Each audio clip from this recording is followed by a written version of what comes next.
All right, shalom, shalom, and welcome. So if you can see, you see it on the screen. You have redesigned it, and we have redesigned it around the everlasting gospel. So this teaching today is kind of it's kind of going into more depths to give us an understanding of exactly what we preach and what we teach, and exactly how true this is for the times that we are living in. Kind of introducing the everlasting gospel. So you can go there and you can check out what is there, but this teaching will be centered around this this gospel.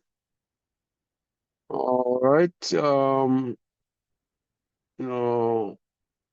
Okay. So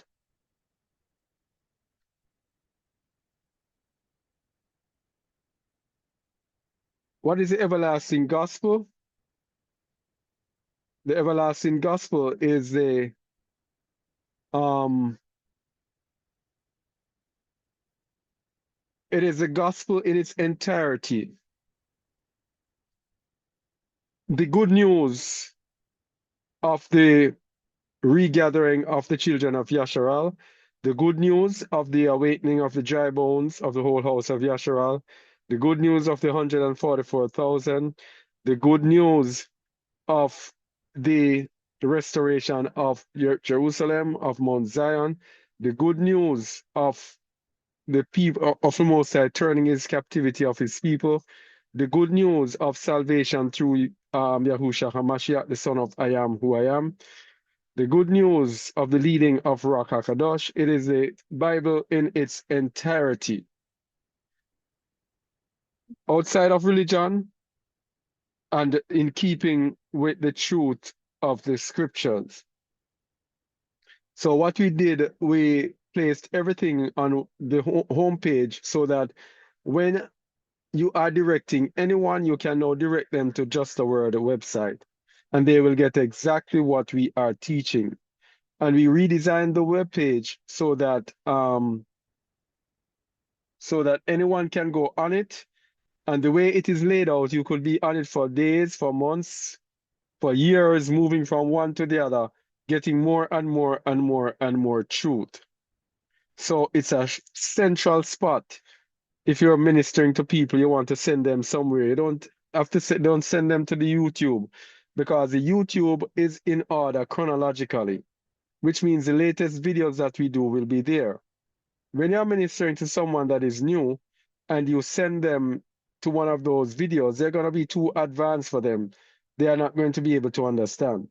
But with the layout of the website, they will be able to just go there and immediately get an understanding of what it is all about. Now, let's look at the everlasting gospel in Isaiah 61. We have done this many times before. The Isaiah 61, the everlasting gospel. This, I think, is a place that has it the most condensed and the most detailed at the same time. Etakan, gonna ask you to read it, please. The Spirit of I am is upon me, because I am hath anointed me to preach good tidings unto the meek. He hath sent me to bind up the brokenhearted, to proclaim liberty to the captives, and the opening of the prison to them that are bound, to proclaim the acceptable year of I am, and the day of vengeance of our I am, to comfort all that mourn, to All right. appoint. Okay. So if many of you have been watching us before, as a recap, you will know that we usually tell you that this is where Hamashiach stopped to proclaim the acceptable year of I am in Luke 4, starting at verse 16, when Hamashiach declared the gospel. he only declared this part of it, and he did not declare the other part. What happened was that the religions grabbed the European religions, grabbed the first part of it, ignoring the fact that the second part has not yet been fulfilled and is to be fulfilled. So they grabbed the first part and said, this is the gospel, and this is all you need to know. And the reason they did this was because the rest of it could not be absorbed by them. They could not claim that the rest of it is for them. The rest of it is for a nation because it involves judgment. It involves judgment on the nations, etc., which they could not allow themselves to accept. So let's hear the rest of it. And the day of vengeance, this is where this is what has not yet been fulfilled. And so when we say the everlasting gospel, it includes all of this that has not yet been fulfilled. Go ahead, please. And the day of vengeance of our I am, to comfort all that mourn, to appoint unto them that mourn in Zion, to give unto them beauty for ashes, the oil of joy for mourning, the garment of praise for the ruach of heaviness, that they might be called trees of righteousness, the planting of I am, that he might be magnified. All right, so let me just say something here. Now, we went through teachers. If you were like me, you went through teachers who taught the gospel in its partiality. And when the more and more mature I become, the more and more I understand what happened. When you're thinking about the curses of the law that we were under, there was no way that they could have understood what we are now understanding, because we're going to show about the blindness until the fullness of the Gentiles be come in. So those who taught us were in blindness. They taught us what they were given in their blindness, because it was not yet time for them to get the understanding. So me, myself, you know, I have to accept in my ignorance of, you know, condemning these people that they taught us lies. We cannot condemn them for telling us lies, just as how we cannot even condemn Edom for doing what they did to us, because it was our fault. Likewise, these people, they taught us what they knew. They taught us Christianity, etc. But all of this, another thing about it, all of what they taught us were building blocks to get us to the truth. So, for example, if the first church that I went to really and settled down in was a Pentecostal Assemblies of Jesus was its name. If they did not teach me about the importance of the Messiah, then probably as I went along the way, I probably would have been drawn away. But what they told me was a foundation. So I have to give thanks for what I learned from them. And I know even Sister Eliora had the same problem with people thinking that, yes, she was zealous in Christianity, but then she found out that it was a lie. And people are on her saying that you brought us a lie, you made us hear a lie, and you thought it was the truth. Why now am I to listen to you? You might be telling me another lie. But if this is another lie, it's another stepping stone on the way to the truth. Because what I have understood, that everything that we learned along the way were stepping stones to get us to the truth. So Pastor Clark, though they might have a lot of doctrines that might not be right, I got something from him. I went to Congregation of Yahweh, Pastor, what was that? Linval Henry and Pastor Robert Walker. Got a lot of things from them. A whole lot. And they are very sound. And I thank the Most High for sending me there as well. Because the only thing I see with them is that they do not accept and teach who the people are. And they're actually operating a church, by the way. So who am I to say that the Most High did not call them for people who are at that stage? So this is the everlasting gospel is not about religion. And it's not about rejecting religion. It's about accepting a people. So I got a whole lot from them that I have to give thanks because they laid a foundation of a whole lot of things. Important among them, the foundation that they laid was Yahusha is not Yahuwah. And the name of the Father, although they call him Yahweh, and they gave us what? Yeshua. But still, they separated, and then the Shabbat, the importance of the Shabbat, and the feast, the importance of the feast. So what am I saying here? Every step along the way, though people are in some partial blindness, we have to give thanks for what people gave us along the way.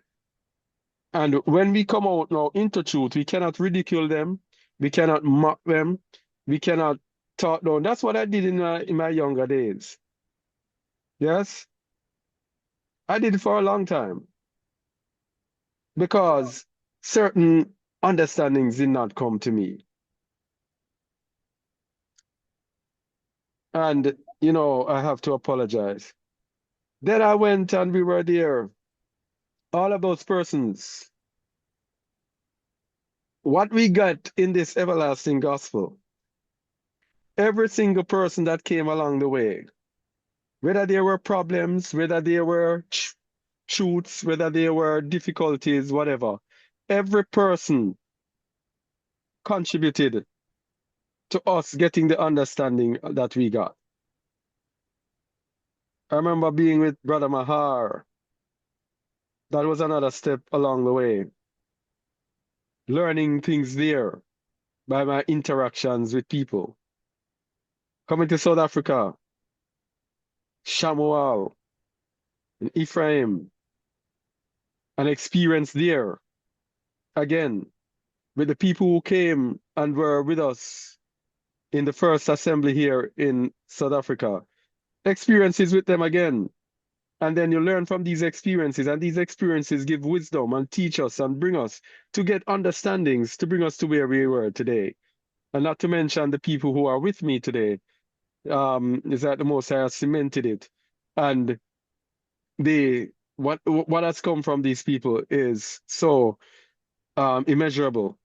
I cannot even say, because many of you will hear the teachings and you don't understand where it is coming from and how much of a composite family job it is, coming from everybody's experiences, visions, dreams, whatever, coming from other people, conversations, coming from others that bring out the teachings each week. So the everlasting gospel, it is multifaceted. And for us to reach to this point of the realization of the gospel, it had to come with a whole lot of different contributors who have not usually been heralded. So the everlasting gospel, we got it in Isaiah 61. And again, the gospel is about the awakening of the dry bones, because the Messiah spoke about the everlasting gospel in Luke, but he only did a part of it. The rest of it now, the dry bones have to awaken, because we're going to show you there is captivity for the people, then blindness, and then they will be awakened. So we cannot tell half of the story, we have to tell the full story. So the dry bones will have to awaken. Ezekiel 37:9 and 10. Then said he unto me, Prophesy unto the wind, prophesy, son of man, and say to the wind, Thus saith I am who I am. Come from the four winds, O breath, and breathe upon these slain, that they may live. So I prophesied as he commanded me, and the breath came into them, and they lived, and stood upon their feet, an exceeding great army. An exceeding great army. Now, notice the term army there. Notice the term army. So the army has to arise in the end times. But to awaken, this army have to be called out of captivity. Luke 21:24.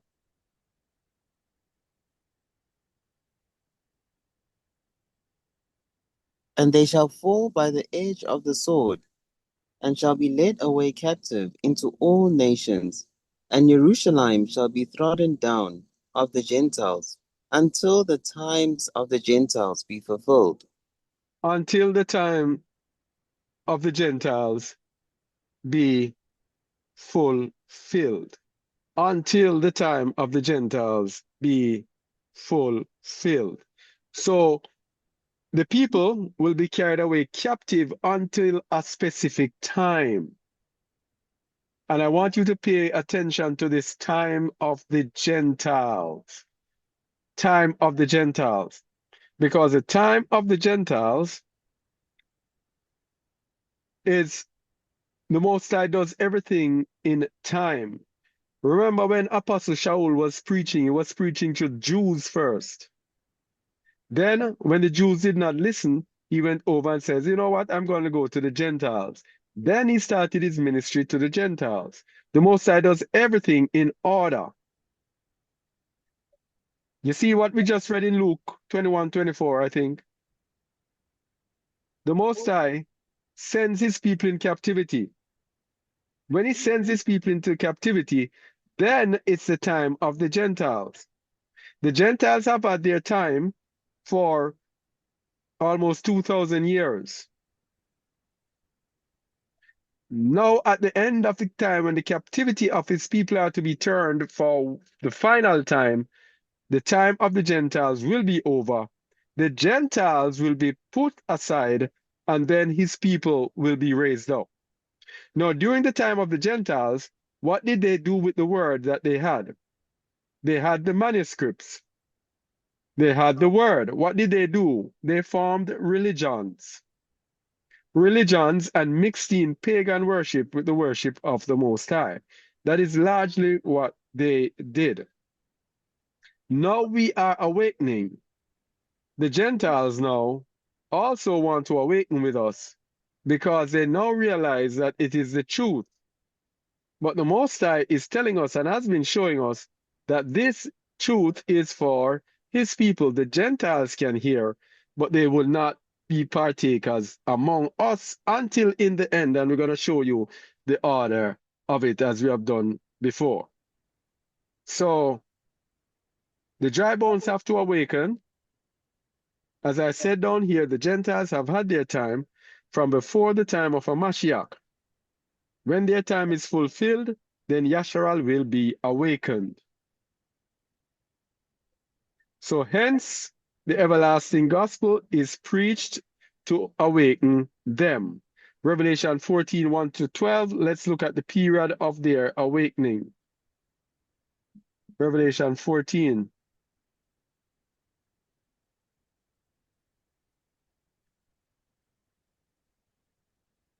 Read it, please. And I looked, and lo, a lamb stood on Mount Sion, and with him 144,000, having his father's name written in their foreheads. And I heard a voice from heaven, as the voice of many waters, and as the voice of a great thunder. And I heard the voice of harpers harping with their harps. And they sang as it were a new song before the throne, and before the four beasts and the elders. And no man could learn that song but the 144,000 which were redeemed from the earth. All right, so our brother here got a revelation about this week. And he sent and asked me the question, why is it that no man could learn the song but the 144,000? Why is it? Ask yourselves, why is it that no man could learn that song but the 144,000 which were redeemed from the earth? Think about it. All right? Just think about it. Continue. These are they which were not defiled with woman, for they are virgins. These are they which follow the Lamb whithersoever he goeth. These were redeemed from among men, being the firstfruits unto I am and to the Lamb. And in their mouths was found no guile, for they are without fault before the throne of I am. All right, so verse 6 now tells you around the time of the 144,000. Verse 6. And I saw another angel fly in the midst of heaven, having the everlasting gospel to preach unto them that dwell on the earth, and to every nation, and kindred, and tongue, and people, saying with a loud voice, Fear I am, and give splendor to him, for the hour of his judgment is come, and worship him that made heaven and earth, and the sea, and the foundations of waters. The fountains of waters. So we're gonna get a kind of time, idea of time that this gospel will be preached when we go to the next few verses, two verses. Verse 8. And there followed another angel, saying, Babylon is fallen, that great city, because she made all nations drink of the wine of the wrath of her fornication. So right before the fall of Babylon, the everlasting gospel is preached. Now we know that Babylon is falling soon. And this today, someone let me know that Trump had bombed Iran. We had did a teaching, I think it was a video we did.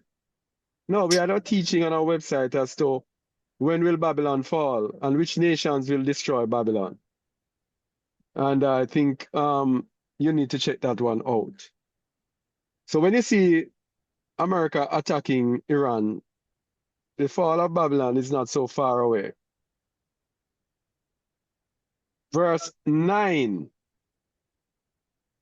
And the third angel followed them, saying with a loud voice, If any man worship the beast and his image, and receive his mark in his forehead or in his hand, the same drink of the wine of the wrath of I am, which is poured out without mixture into the cup of his indignation. And he shall be tormented with fire and brimstone in the presence of the Kadosh angels and in the presence of the Lamb. All right. So right around the time of the everlasting gospel, we have the mark of the beast and worship of the beast and the image of the beast. And I dare say, if you go to Revelation 13, it speaks about the number of his name, which is the world digital ID that they are pushing so quickly across the world. So we have an idea of exactly the times that we are in. So when we see the everlasting gospel being preached at this time, we know that there is a gospel that is going to be preached in the end. And now is the time. So we were speaking about the time of the Gentiles. The time of the Gentiles. We're going to look at the time of the Gentiles, that the Most High does everything in order. In Romans 11, when it's telling us about grafted in, etc., it gives us an order, an order that we have to actually understand. Romans 11, verse 1. I say then, hath I am cast away his people? I am forbid, for I also am an Israelite, and of the seed of Abraham, and of the tribe of Benjamin. I am hath not cast away his people, which he foreknew. Wot ye not what the scripture hath said of Elias? How he maketh intercessions to I am against Yasharal, saying, Master, they have killed thy prophets, and digged down thine altars, and I am left alone, and they seek my life. But what saith the answer of I am unto him? I have reserved to myself 7,000 men, who have not bowed the knee to the image of Baal. Even so then, at this present time also, there is a remnant according to the election of grace. So he always, when you hear Yasharal, my elect, there's always an election out of Yasharal. It's not that the whole entire nation, it's always a remnant. Verse 6. And if by grace, then is it no more of works. Otherwise grace is no more grace. But if it be of works, then it is no more grace. Otherwise work is no more work. Mm-hmm. What Yasharal hath not obtained that which he seeketh for, but the election hath obtained it, and the rest were blinded. Mm-hmm. According as it is written, I am hath given them the spirit of slumber, eyes that they should not see, and ears that they should not hear, unto this day. All right, so that is when we're talking, we're saying that the people who were blinded, that is just the curses of the law, that they were blinded. But the Most High is saying he always leaves some who are set apart, who are not blinded, and some who are not. So the whole process is that he first blinded his people, he set apart some, then he gave the Gentiles their time. Continue. And David said, Let their table be made a snare, and a trap, and a stumbling block, and a recompense unto them. Let their eyes be darkened, that they may not see, and bow down their back always. So go to verse 11 now. I say then, have they stumbled that they should fall? I am forbid, but rather through their fall salvation is come unto the Gentiles, or to provoke them to jealousy. So when Hamashiach said they shall fall by the sword, and they shall be scattered in captivity in all nations, and Jerusalem will be trodden down of the Gentiles, until the fullness of the Gentiles be come in. This is what it's talking about. Yes? The elect would stumble so that the Gentiles would have their time. And as I said, the Gentiles have had their time for so long. So while at the same time now, while we're in captivity, our people are blinded because we are now put under the curses of the law. And then blinded, not knowing who we are. As the Most High said in the book of Jeremiah says, you shall discontinue your heritage that I gave you, and I will cause you to serve your enemies. Let me put it on the screen, please. Jeremiah 17.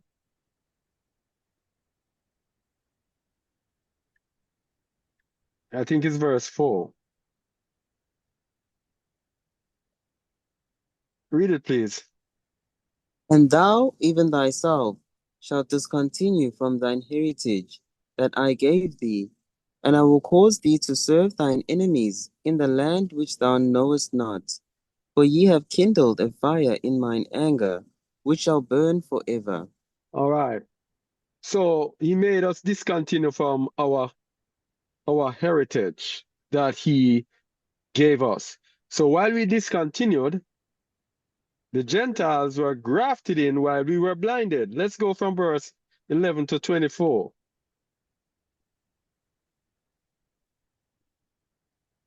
No, yes. Verse 11, please. I say then, have they stumbled that they should fall? I am forbid, but rather through their fall salvation is come unto the Gentiles, for to provoke them to jealousy. Now, if the fall of them be the riches of the world, and the diminishing of them the riches of the Gentiles, how much more their fullness? For I speak to you, Gentiles, inasmuch as I am the apostle of the Gentiles, I magnify mine office. If by any means I may provoke to emulation them which are my flesh, and might save some of them. For if the casting away of them be the reconciling of the world, what shall the receiving of them be but life from the dead? Wait. What shall that receiving of them be but life from the dead? What is this talking about here? Life from the dead. The awakening of the dry bones of the whole house of Yasharal. That's the receiving of them. Continue, please. For if the first fruit be kadosh, the lump is also kadosh. And if the roots be kadosh, so are the branches. And if some of the branches be broken off, and thou, being a wild olive tree, wert grafted in among them, and with them partakest of the root and fatness of the olive tree, boast not against the branches. But if thou boast, thou bearest not the root, but the root thee. So during the time of the Gentiles, it's saying Gentiles don't boast because the Gentiles in Shaul's time, they were among the children of Yasharal. It says graft in among them. And we keep emphasizing that word among. It's not separate, it's among. And that among there, G1722, has many meanings. It's N. That is a relation of rest, intermediate between da da da da da. It has so many meanings. But let me see if this is it. And sometimes I'm seeing these things. Where is this among again? G1722.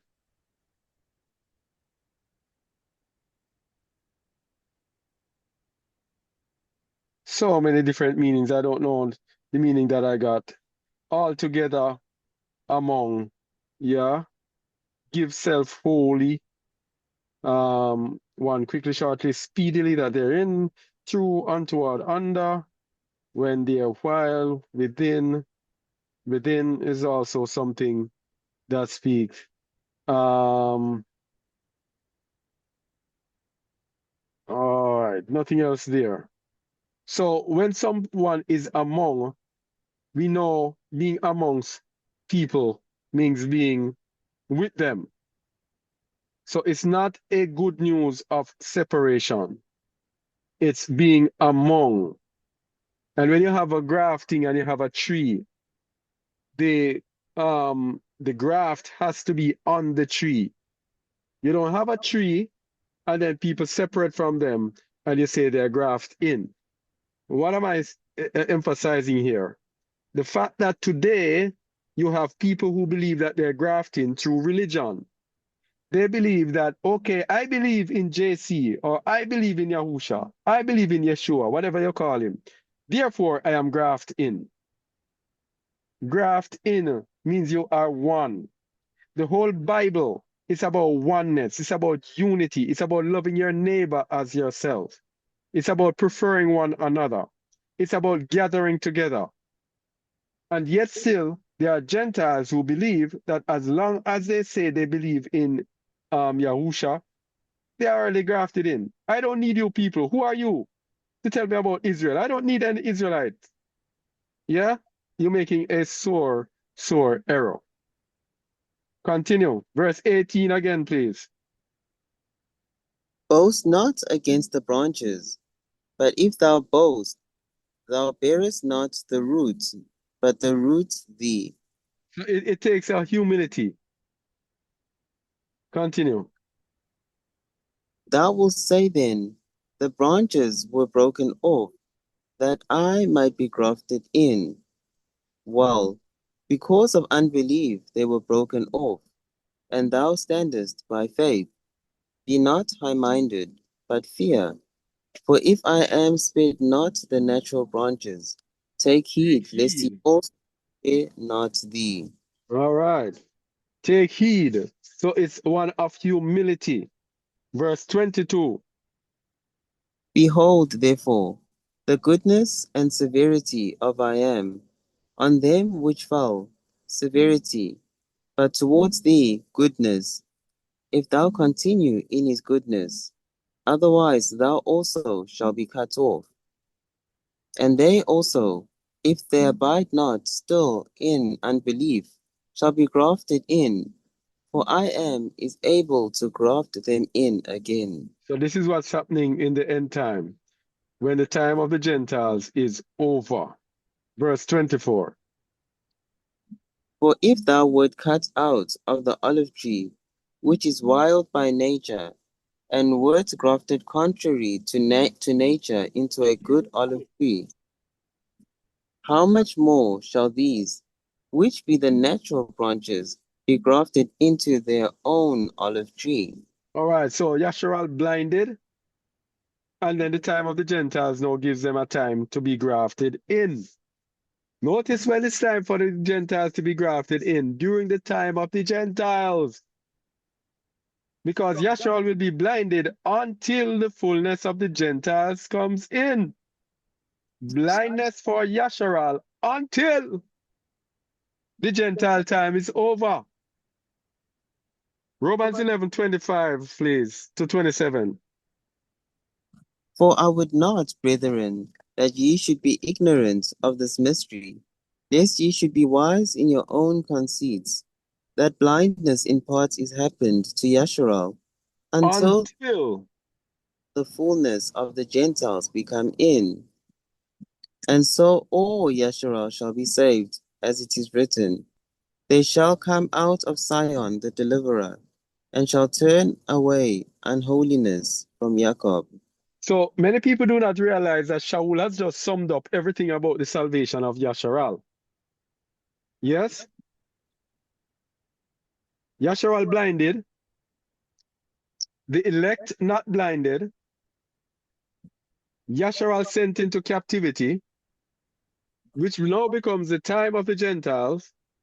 When the time of the Gentiles is over, then Yasharal's eyes will open and Yasharal will be saved at that time. Now it says until the fullness of the Gentiles. Fullness means the time up. When the Gentile time is up, up, up, up. So the everlasting gospel is to wake up the blind children of Yasharal. This year, Romans 11:25, when the fullness of the Gentiles, blindness in part is to Yasharal, the everlasting gospel is to wake up the blind children of Yasharal, not for the religious. So the everlasting gospel is not for the religious. It's for those who are blind. Blind, blind, blind. That is why in the book of Isaiah, the Most High asked the question, who is blind as my servant? Wasn't it? So it's for the blind. John 9:39 to 41, please.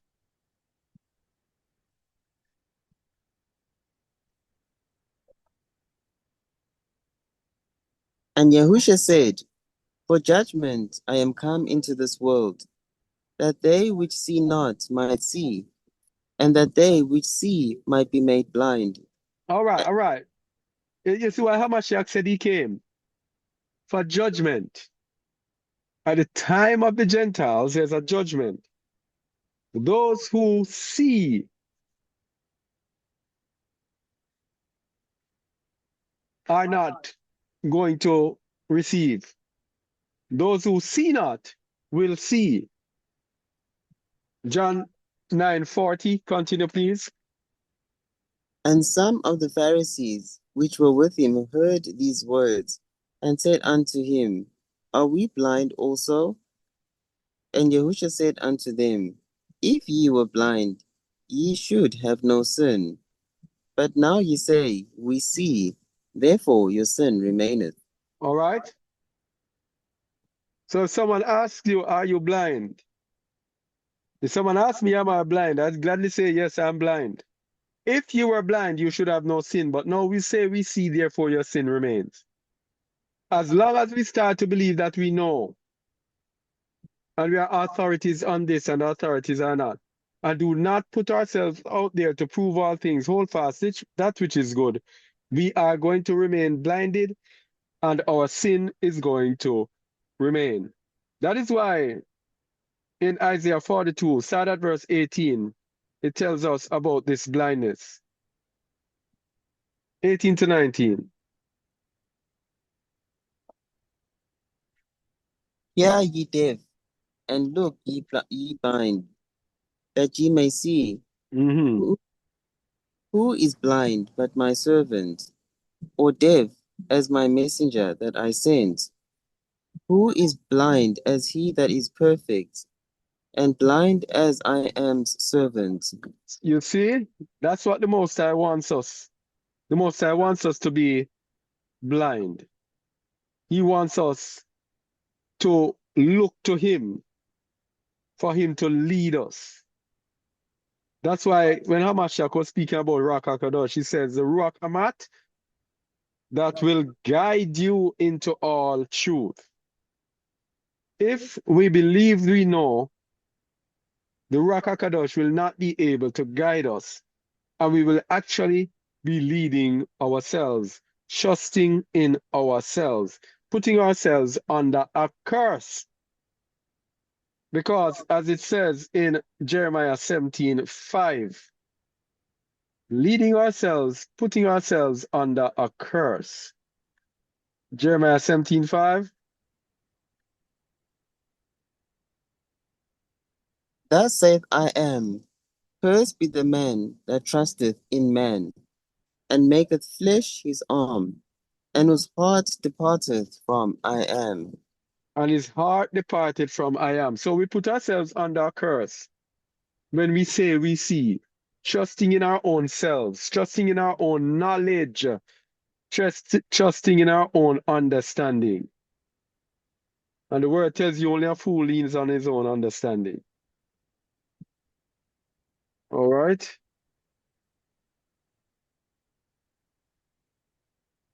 All right, so where were we again?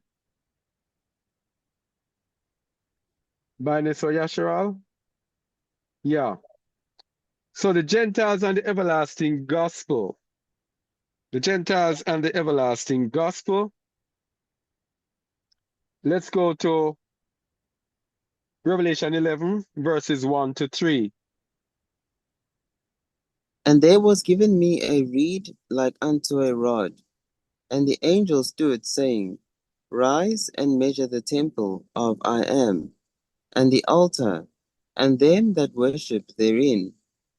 But the court which is without the temple leave out, and measure it not, for it is given unto the Gentiles. And the Kadosh city shall they tread under foot 42 months. Read verse 3.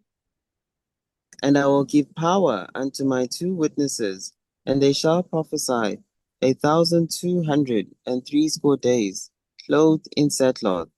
All right, the 2 witnesses is going to come at the end time, in the end times. And it's going to come when the time of the Gentiles is over. Remember, we gave you the time span. The Yasharal blinded, but there was an elect that was left. Then Yasharal sent into captivity when Jerusalem was destroyed. Then we have the time of the Gentiles. Then we have blindness in part up to Yasharal until the fullness of the Gentiles. Then we have now the measuring of the temple, the measuring of the spiritual temple. And the outer court is given to the Gentiles, which means that once again, the Gentiles will be relegated at this particular time as the Most High focuses on awakening the dry bones of the whole house of Yasharal. And this is what he has shown us, and that is what we preach. The Gentiles can hear, and he gave me a dream about that, which I have shared before. I think the Gentiles being given the outer court cannot come into the inner court to worship with the children of Yasharal. So how will the Gentiles partake of our inheritance? Because I know this is going to be a sore point, a hot point. What does the everlasting gospel say about the Gentiles partaking of our inheritance? Let's go to Ezekiel 47, and something that we have to resolve. Verses 21 to 23. So shall ye divide this land unto you according to the tribes of Yasharal. Mm-hmm. And it come to pass that ye shall divide it by lot for an inheritance unto you, and to the strangers that sojourn among you, Mm-hmm. which shall be children among you, and they shall be unto you as born in the country among the children of Yasharal. They shall have inheritance with you among the tribes of Yasharal. Mm-hmm. Come to pass that in what tribe the stranger sojourneth, there shall ye give him his inheritance, saith I am who I am. So some people use this to say that in the end time there will be equality between the Gentiles, the strangers, and Yasharal. But if you look at it carefully, precept upon precept, let's see what it says. It says, "He shall divide it for an inheritance unto you and to the strangers that sojourn among you, which shall beget children among you." This is very important. Remember, we're talking about grafted in, and we were saying, how can you be grafting among them when you are separate from them? These strangers that sojourn among the children of Yasharal are the strangers who join themselves to them, the strangers who live with them, the strangers who partake of their troubles, their struggles, their trials, everything. These are the strangers that live and grow with Yasharal as if they were Yasharal. They are also despised because of probably the era that they came from. And notice it says they have children among you. That is a very important measuring stick, because to have children among you speaks about a time of sojourning. You cannot just have children. It wouldn't be a general term of just having children among you if they would just come and they say hi and go. It is speaking of people who are dwelling there, living, that having children among you means offspring, means generations after generations. Now, these are the Gentiles, and we're going to show what's going to happen to them. The meaning of the word among there is the Hebrew word talak, talvek, which means by implication the center, among, between, half, middle, we're in, middle, midnight, midst, among. It speaks about dwelling among the children of Yasharal. But we're going to give more insights into it. Let's go. How will the Gentiles partake of our inheritance? So we have Ezekiel 47, 21 to 23. It says, "It shall be to you and the strangers that sojourn among you." Let's look at the meaning of sojourn. Sojourneth, a primitive root to turn aside from the road for a lodging or any other purpose. That is, sojourn as a guest. Also to shrink, fear as in a strange place. Also to gather for hostility as afraid. Abide, assemble, be afraid, dwell, fear, gather together. Inhabitant. This is what it means to be grafted in among our people. Inhabitant, remain, sojourn, stand in awe, stranger. So these are people who dwell among us, who love us so much, They dwell among us. They are in awe of us. They dwell among us. I keep saying it. And these are the people who are grafted in. Let me go to the next slide here.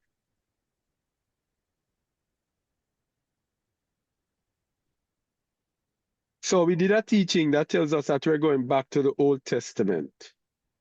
One of our Shabbat teachings. We have gone back to the Old Testament. Let's go to Leviticus 25:45 that deals with this. And it's going to show you exactly what it means to be grafted in among them. Leviticus Moreover, 25:45 to 46. Go ahead, please. moreover, of the children of the strangers that do sojourn among you, of them shall ye buy, and of their families that are with you, which they begat in your land, and they shall be your possession. Wait. Of their families that are with you, which they begat in your land. This matches up with Ezekiel 47, verse 22, that says, who reside among you and have had children among you. So that means they're living there and having generations of children. Now, these children will not be children with the children of have children with the children of Yasharal, because the children of Yasharal are a set apart seed. And they know that it is an abomination to mingle seed when they are in the land. So when it says strangers that are with you, which begat children in your land, it means that these children are not the children of Yasharal. The strangers have children with the strangers. Israelites have children with Israelites. And it says, and they shall be your possession. So even though they have an inheritance among us, they are still our possession. We still own them. Read verse 46. And ye shall take them as an inheritance for your children after you, to inherit them for a possession. They shall be your bondmen forever. They shall what? They shall be your bondmen forever. Forever. Ownership there. Continue. But over your brethren, the children of Yasharal, ye shall not rule one over another with rigor. So with the everlasting gospel, you cannot escape accountability. You cannot escape serving the children of Yasharal. This is what we teach and preach in the everlasting gospel, because it is written, and precept upon precept, revelation after revelation tells us that. And remember when we got this, I'll never forget when we got this thing. It just keeps on my mind. When there was a stranger and we were being close to the stranger, and the Most High sent a terrifying dream and said, you have trusted in them, you have mingled with them and trusted in them, therefore you shall serve them. So I want you people to know that this thing that we're not just talking these things because we can talk, or because, oh, the scripture said, we are talking because there are revelations that have come to us. It is going back to this. This is what it's going back to. So even though you have an inheritance among the children of Israel, the inheritance is for us to have people to possess. Because a very important part of the Israelite heritage is to have other nations to do certain tasks for us. Because in the book of Isaiah 61, let's go there. Isaiah 61, verse 4 or 5. I'm trying to find the Bible here. Yeah, Isaiah 61. That's about 5 or 6. And strangers shall stand and feed your flocks. Man, you're And fast. Hold oh, on. Go ahead now.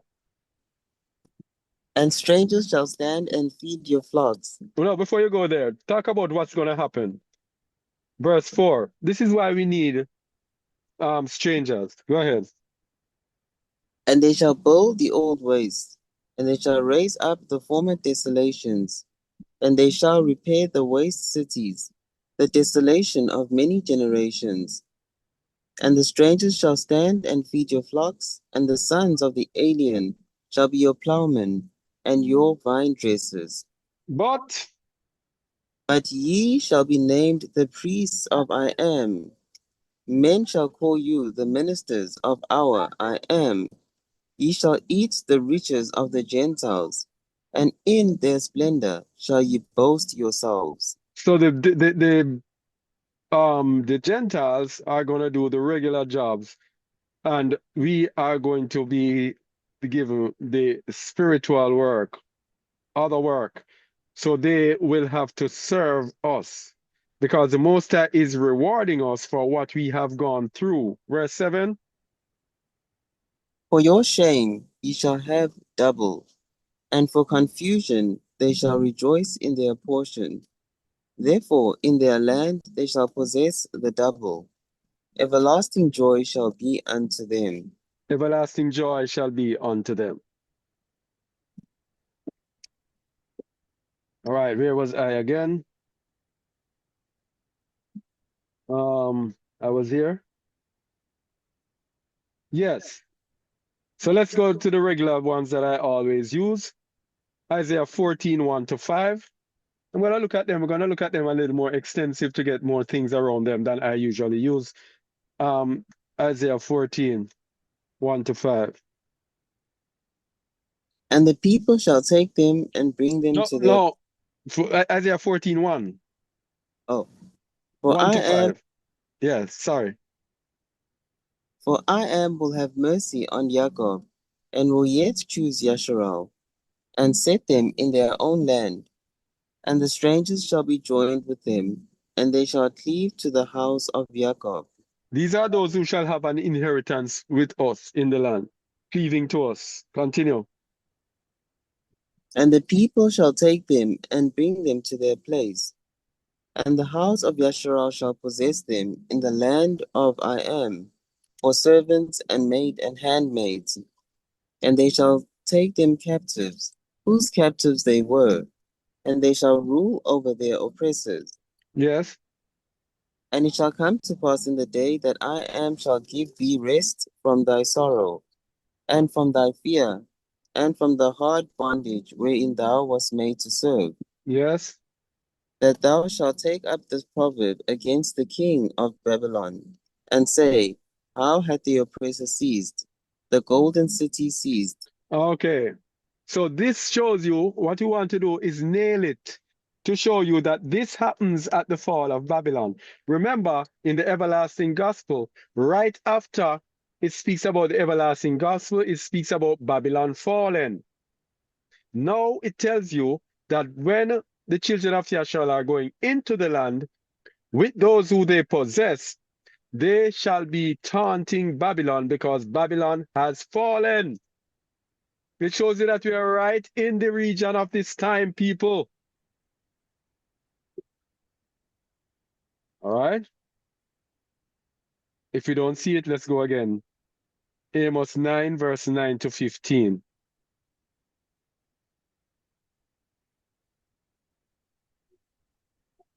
So this everlasting gospel is going to be the gospel that people hate. The Gentiles, the nations are going to hate it. But they're not going to be able to stop it. Go ahead, please.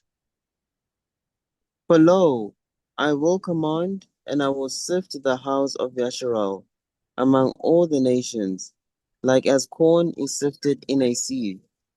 Yet shall not the least grain fall upon the earth. All the sinners of my people shall die by the sword, which say the evil shall not overtake nor prevent us. So in the end time, people are going to be confident, thinking, okay, we are good. Nothing can happen to us. Ah, you people are talking about so many things, about repentance, repentance. We are already okay. We are good. We don't have to listen to you.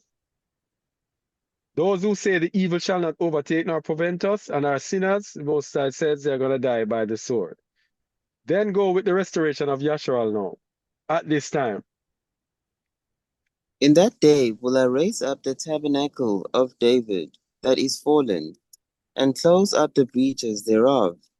And I will raise up his ruins, and I will build it as in the days of old, that they may possess the remnant of Edom, and of all the heathen, which are called by my name, saith I am that doeth this. Now the word for this heathen here is Goi. The same word for Gentile. Where is it? Yeah. Up, and all the heathen, age 1471. Age 1471 is Goi. So it says he's going to possess, the children of Yashar are going to possess all the heathen, all the Goi that are called by my name. The word Goi there, from the same root as age 1465 in the sense of massing a foreign nation, hence a Gentile. Also figuratively, a troop of animals or a flight of locusts, Gentile, heathen, nation, people. A Gentile. So the Gentiles translating the Bible, they did not want to put this in, they just put heathen. But what does the word say? That they may possess the remnant of Edom and of all the Gentiles which are called by my name, saith I am who I am, who doeth this. So all the Gentiles who follow, say they serve Yahuwah, shall be given in possession to the nation of Yasharal. Let's continue verse 13. Behold, the days come, saith I am, that the plowman shall overtake the reaper, and the thredder of grapes him that soweth seed. And the mountains shall drop sweet wine, and all the hills shall melt. And I'll begin the captivity of my people of Yasharal, and they shall build the waste cities, and inhabit them, and they shall plant vineyards, and drink the wine thereof. They shall also make gardens, and eat the fruit of them. So you see the season again? The season again is when he shall return his captivity. Now, notice, almost all of them are saying the same thing. These things here. Could the Most High be telling so many lies? That's the question I want to ask. So these people that keep saying that this nothing will be like that. No, could the Most High be telling so many lies? The word says he's not a man that he should lie, neither the Son of Man that he should repent. Hath he not said it, and will he not do it? That is in Numbers 23. Continue, please, in verse 15. And I will plant them upon their land, and they shall no more be pulled up out of their land, which I gave, saith I am who I am. All right. So this is around the time when his people is returning. They shall possess all the Gentiles that are called by his name. Numbers 23:19. I am is not a man that he should lie. Read it, please. I am is not a man that he should lie, neither the Son of Man that he should repent. Hath he said, and shall he not do it? Or hath he spoken, and shall he not make it good? So whatever the Most High says, he is going to make it good. All right. All right, so the truth was given to a nation. This is part 2. Yeah. No, part 2 we're just looking at that part 1 of the everlasting gospel. Now, this part 2 is kind of looking at, yes, we have the gospel. How do we it looks at more at the spiritual aspects of it, the more spiritual aspects of this everlasting gospel. So the importance of truth to our salvation is what we're going to be looking at now, because the everlasting gospel is called the gospel of truth. It's all about truth. That is why we could not be here telling you lies. We have to be telling you the truth. It is a good news of truth. The importance of truth to our salvation, Tehillim 101, verse 7. Psalms 101, verse 7. He that worketh deceit shall not dwell within my house. He that telleth lies shall not tarry in my sight. He that worketh deceit shall not dwell within my house. And we know how David speaks. David speaks sometimes, and it is the great I am who is speaking through him. He that worketh deceit shall not dwell within my house. He that telleth lies shall not tarry in my sight. This is the Most High here speaking.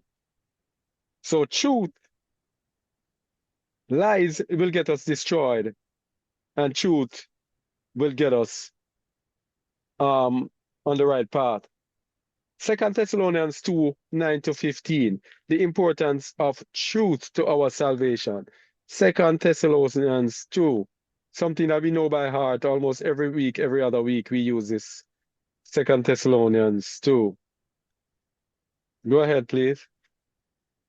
Even him whose coming is after the working of Satan, with all power and signs and lying wonders, and with all deceivableness of unrighteousness in them that perish, because they receive not the love of the truth, that they might be saved. Okay. Because they receive not the love of the truth, that they might be saved. It is the love of the truth that saves us. If we do not love the truth, we are not going to be saved. That is why with this everlasting gospel here, that is why with the everlasting gospel, when we are preaching and we are telling people about self-satisfaction, self-satisfaction is when you really do not want the truth. You just want to hear enough to make you feel that you are okay and you have salvation. If you are not zealously seeking truth, and this happens all the time, when people, when sometimes our system wants to slow down into a kind of a comfort zone, we have to remind ourselves it is zeal after zeal, following the truth, following the truth, following the truth. Yes? We cannot be slothful, which we're going to look at as well. So these are important attributes. Truth. Truth. Continue, please. But we are bound, Yes, go ahead. but we are bound to give thanks always to I am for you, beloved of I am, because I am hath from the beginning chosen you to salvation through sanctification of the Spirit and belief of the truth. And what? Belief of the truth. Belief of the truth has to do with our salvation. This is why religion kills, because religion is us feeling that we have these doctrines, we have these set of words, and if we believe these words, then we are okay. It is belief of the truth. We have to zealously seek out, is this the truth? Is this the truth? It sounds good, but is it the truth? That is why we have to do what? Prove all things, hold fast that which is good. Verse 14. Whereunto he called you by our gospel to the obtaining of the splendor of our Master Yahushua HaMashiach. Therefore, Therefore, brethren, stand fast and hold the traditions which ye have been taught, whether by word or our epistle. all right. So when you know you are in a place getting truth, you have to stand fast there. The tendency across the internet is for people, you might hear a little truth, and then we go around and we start running all over the place, seeking here and seeking there. The importance of the truth. Romans 2, 7-11.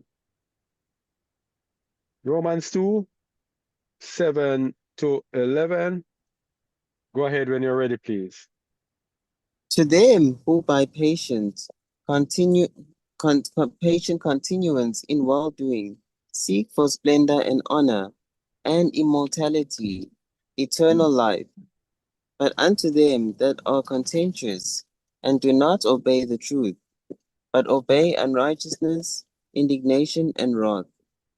tribulation and anguish upon every soul of man that doeth evil, of the Jews first, and also of the Gentiles. You see why it's important to obey the truth. If we do not obey the truth, we are going to be contentious. And we are going to obey unrighteousness. And as a result, we are going to receive what? Indignation and wrath, tribulation and anguish for loving or obeying the lie. Continue. But splendor, honor, and peace to every man that worketh good, to the Jews first, and also to the Gentiles. For there is no respect of persons with I am. As long as we do not obey the truth, we are going to be in trouble. Hey, that is why with everything we have to prove all things to make sure that it is the truth. Now the truth, now Revelation 22:15, by the way, we need this one as well. The importance of the truth. For without are dogs, and sorcerers, and whoremongers, and murderers, and idolaters, and whosoever loveth and maketh a lie. Whosoever loveth and maketh a lie, without means outside the kingdom. Outside the kingdom. Whosoever loveth and maketh a lie. That's why it's important for the truth. Now, the truth was given to a nation. A nation. Because some people believe in religion. They believe that, all right, they call themselves Nazarene or whatever they call themselves. Then they call upon Yahuwah, they call upon Yahusha. Then they are good. We're trying to tell people that the everlasting gospel is about a nation. You are wasting your time if you are trying to do anything outside of the nation. You have to join yourself to the nation. Also, the people within our nation who are there going teaching different doctrines and different this, quarreling with this and this, arguing with that and that and that, you're wasting your time.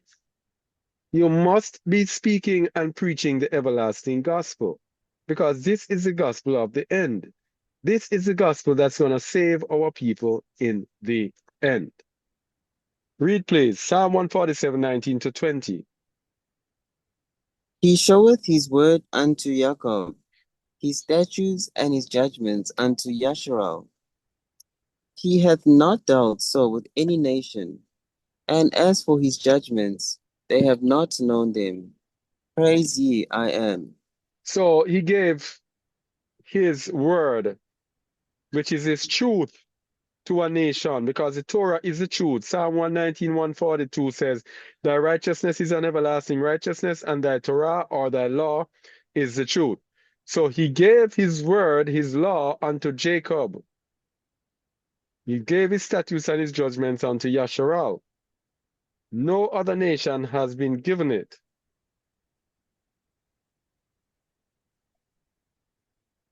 So let's look at obedience and the truth.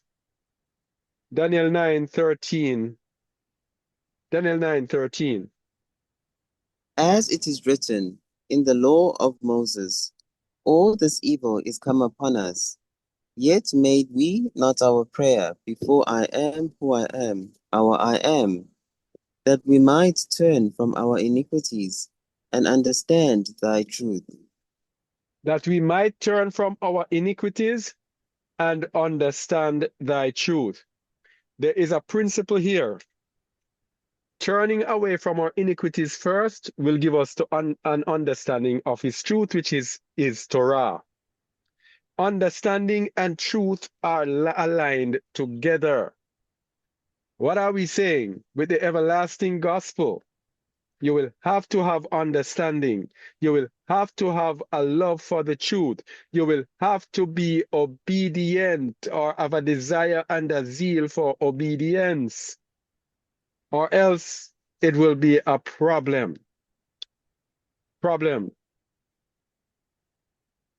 we might turn from our iniquities and understand the truth, which is something that we always say here, that you do first, and then after you do, then the Most High will give you understanding. You do not understand the truth first and then turn from your iniquities. You turn from the iniquities first and you will understand. Psalm 111 verse 10. The fear of I am is the beginning of wisdom, and good understanding have all they that do his commandments. His praise endureth forever. So a good understanding of all they that do his commandment, a good understanding of the truth for those who do his commandments. So the truth given to a nation, and the nation has the option of keeping the truth, but the nation fell out of favor with the Most High, and the truth is taken away from the nation for their lack of obedience.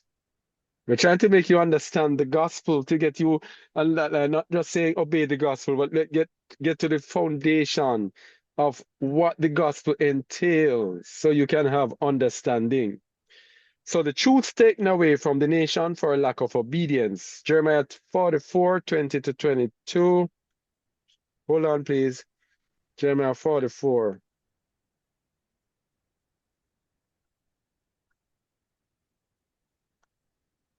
Go ahead, please. Then Jeremiah said unto all the people, to the men and to the women, and to all the people which had been given him that answer, saying, The incense that ye burn in the cities of Yehuda, and in the streets of Jerusalem, ye and your fathers, your kings and your princes, and the people of the land, did not I am remember them, and came it not into his mind, so that I am could no longer bear, because of the evil of your doings, and because of the abominations which ye have committed. Therefore is your land a desolation and an astonishment, and a curse without an inhabitant, as at this day. All right, so the Most High has a time when he cannot take it anymore. And he cast out the children of Yasharal. And in the book of Lamentations, he gives us an idea of what it is like when the Most High just hits, he just sweeps through. Lamentations 1. Read it, please. How doth the city sit solitary, that was full of people? How is she become as a widow, she that was great among the nations, and princess among the provinces? How is she become tributary? She weepeth sore in the night, and her tears are on her cheeks. Among all her lovers she hath none to comfort her. All her friends have dealt treacherously with her. They are become her enemies. Yehuda is gone into captivity because of affliction, and because of great Great servitude. servitude. She dwelleth among the heathen, she findeth no rest.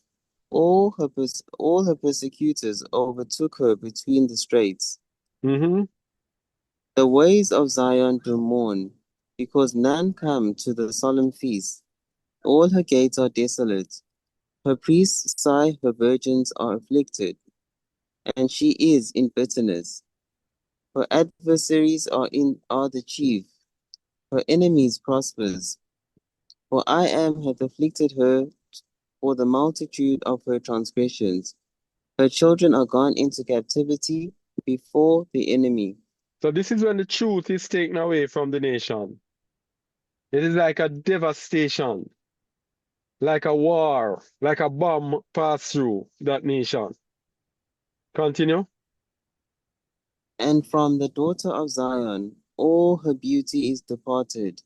Her princes are become like harts that find no pasture, and they are gone without strength before the pursuer. Mm-hmm. Jerusalem remembered in the days of her affliction, and of her miseries all her pleasant things that she had in the days of old. when a people fell into the hand of the enemy, and none did help her. The adversary saw her, and did mock at her Sabbaths. Mm-hmm.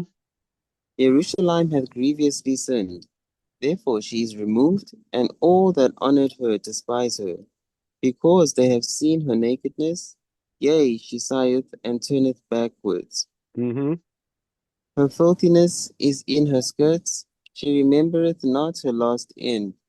Therefore she came down wonderfully, she hath no comforter. He had Oh, no comforter. Continue. I am, behold my affliction, for the enemy hath magnified himself.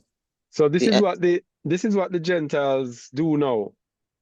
In verse 10, when they took over, they went into the temple and took out all the pleasant things. That is why they have all the artifacts, all the cups and the thing. You see, just like when we came from Babylon and Cyrus, I think it was, let us have back the cups and everything for the temple. It's the same thing that's going to happen again. The nations, the Gentiles, have the things that were in our temple. And they took also our manuscripts, all the pleasant things they took away from us. Verse 10. adversary hath spread out his hand upon all her pleasant things, for she hath seen that the heathen entered into a sanctuary, whom thou didst command that they should not enter into thy congregation. Mm-hmm. And all her people sigh, they seek bread. They have they have given their pleasant things for meat to relieve the soul. See, O I am, and consider, for I am become vile. Mm-hmm. Is it nothing to you, all ye that pass by?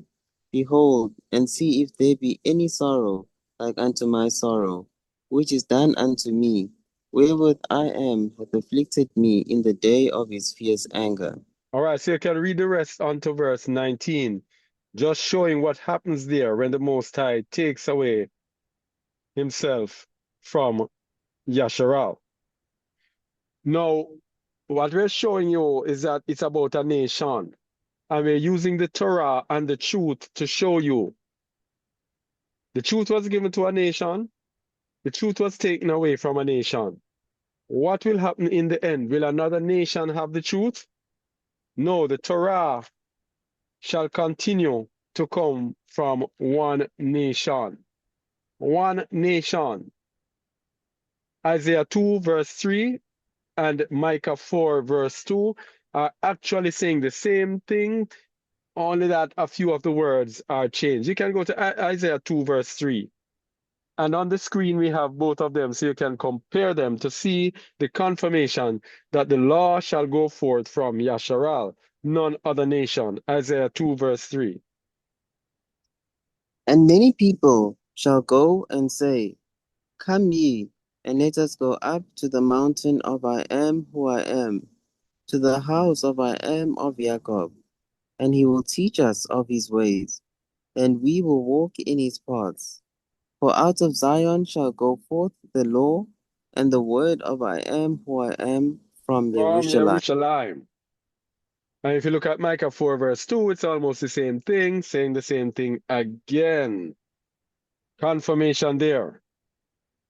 All right, so it shows that the Torah will come from one nation. So in the end, the everlasting gospel is about the restoration of this one nation. Now, for the everlasting gospel, we are followers of the way. The way refers to a journey, so there is no religious stagnation. Everlasting gospel is not about a religion. It's not about knowing a few things and stopping there and say, hey, I know the everlasting gospel, I have it. It is dynamic. It is always moving to bring us more and more to perfection. Okay? Go to Genesis 18:19. When it's speaking about Abraham, it's the same standard that we must have today.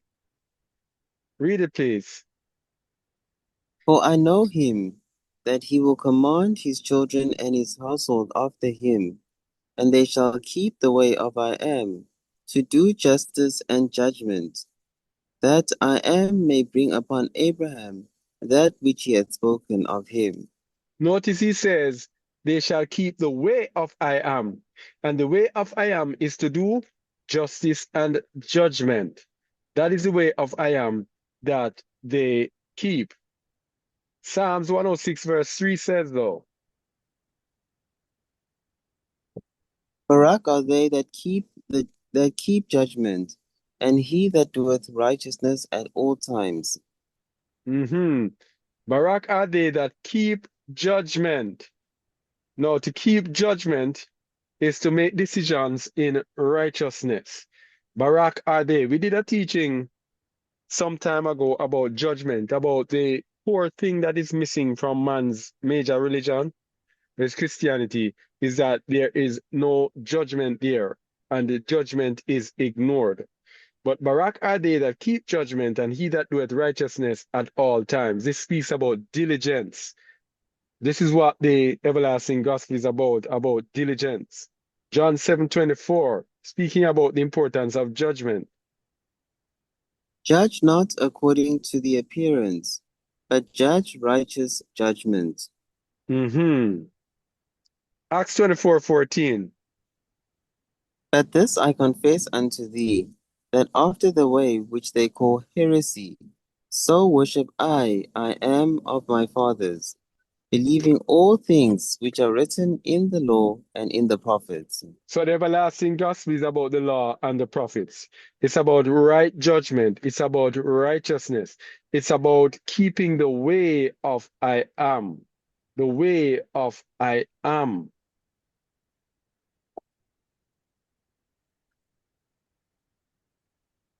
So, believing all things which are written in the law and in the prophets, to do justice and judgment, to keep judgment, to judge righteous judgment, all of those point to what is called diligence.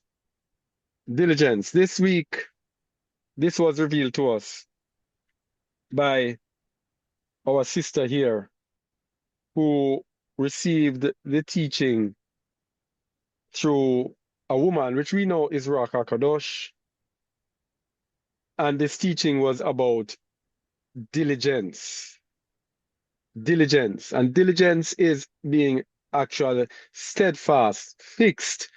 Like when David said his heart is fixed. We're going to look at the meaning of diligence because this is another of the hallmark of the everlasting gospel. It is diligence, it is steadfastness, it is pressing toward the mark. It is a dynamic way of life. It's not just knowing something and saying that you know, it's actually living the entirety of it. Meaning of diligence. Deuteronomy 11, verse 13. Can read it, please. And it shall come to pass, if ye shall hearken diligently unto my commandments, which I command you this day, to love I am who I am, and to serve him with all your heart and with all your soul. Okay. If ye shall hearken diligently unto my commandments. And we see this several times. He's speaking about diligence in keeping his commandments. Now, diligence is diligently is the Hebrew word shama, a primitive root to hear intelligently, often with implication of attention, obedience, etc. Causatively to tell, attentively, call, gather together, carefully. What is it? Oh, yeah. Certainly, consent, consider, be content, declare, diligently, discern, and you can go and read the rest. There are so many of them. But let's look at the dictionary meaning of diligence. The dictionary meaning of diligence.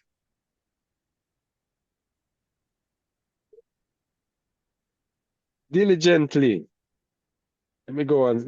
It says, Diligently, in a manner involving great or constant activity. Great or constant activity. My people, this is not a stagnant lifestyle. It's not stagnant. It says constant activity. Never ever there be a time, because what we do in this world, we have a time set apart for the Most High, and then we go and we have leisure time. People, the everlasting gospel is about no leisure time. It's about totally fixed with the Most High. If you're in Babylon and you're working, etc., when it's time to serve the Most High now, it has to be focusing on the Most High. No leisure. No going around surfing on social media or going around pleasure shopping or going around whatever you do for leisure. It's not about that. It's 100% dedication to the Most High. Let's show you right here. Diligently.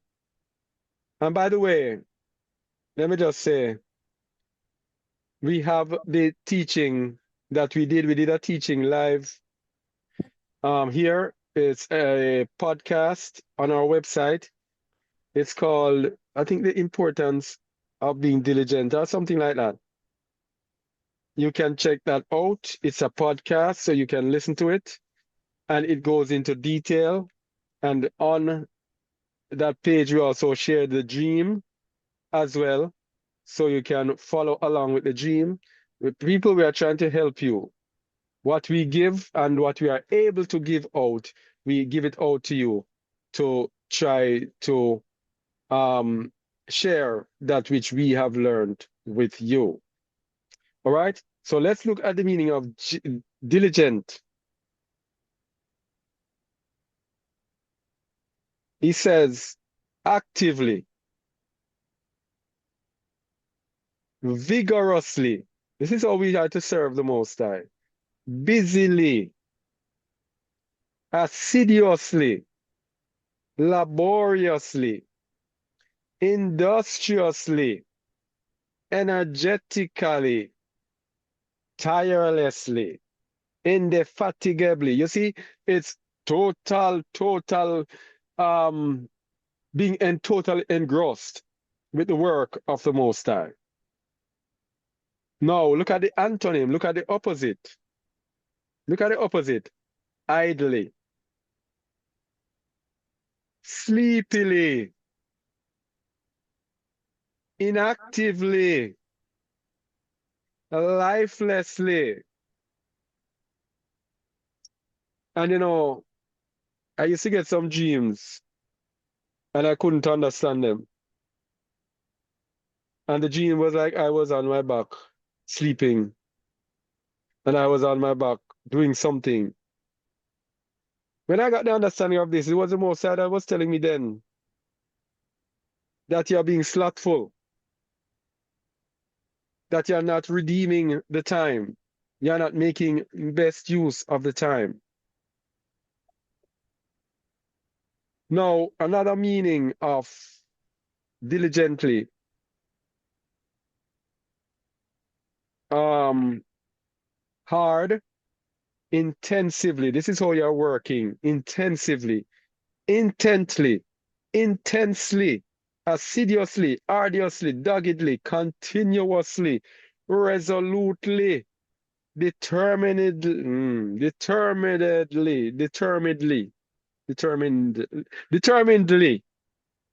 sedulously, laboriously, strenuously, purposefully, industrially, slavishly, vigorously, actively, mightily, steadily, thoroughly. People, you can go and read the rest. Let me just show you that you can do a screenshot and do the rest. You see how many of these, this thing of serving the Most High, there is no rest. There is no rest.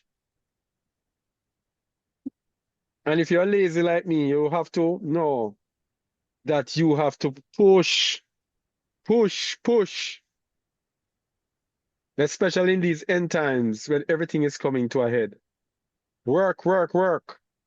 energetically, steadfastly, feverishly, busily, vehemently, briskly, seriously, attentively, meticulously, painstakingly, exhaustively, dynamically, tirelessly, man, unremittingly, ardently,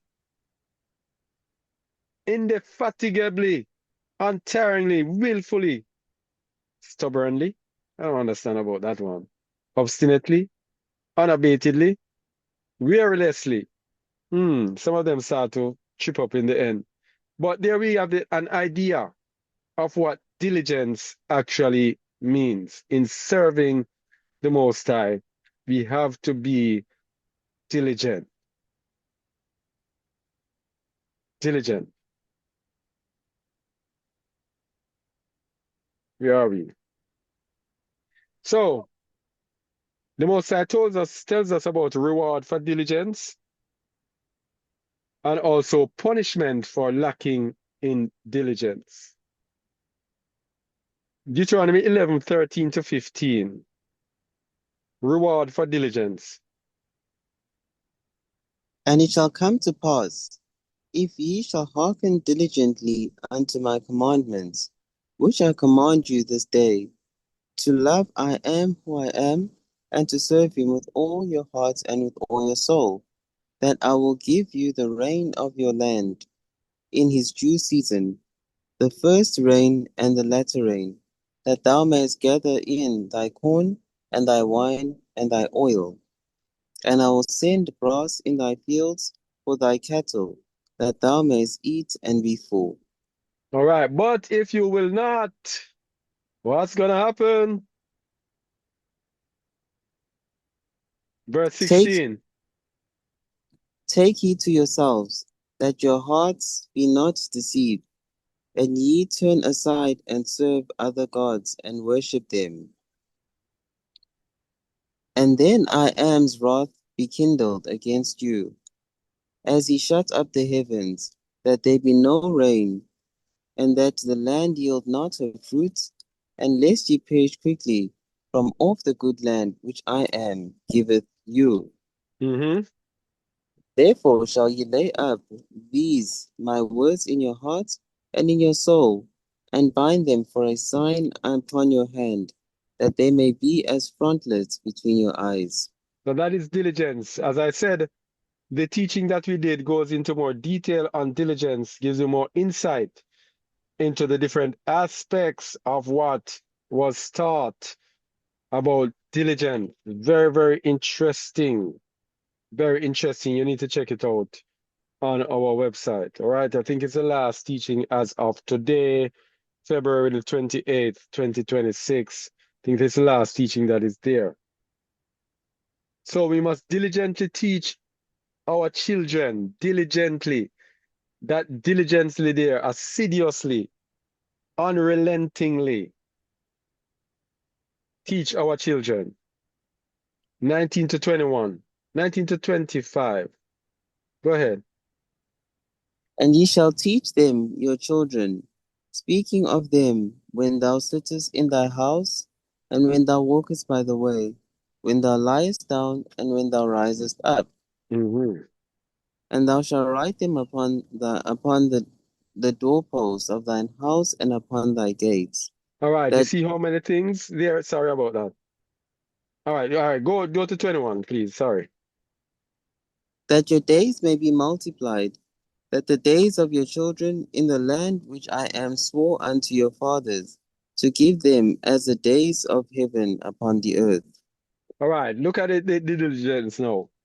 Speaking of them when you sittest in your house, when you walkest by the way, when you liest down, when you rise up, write them upon the doorposts and write them upon your gates. That is diligence.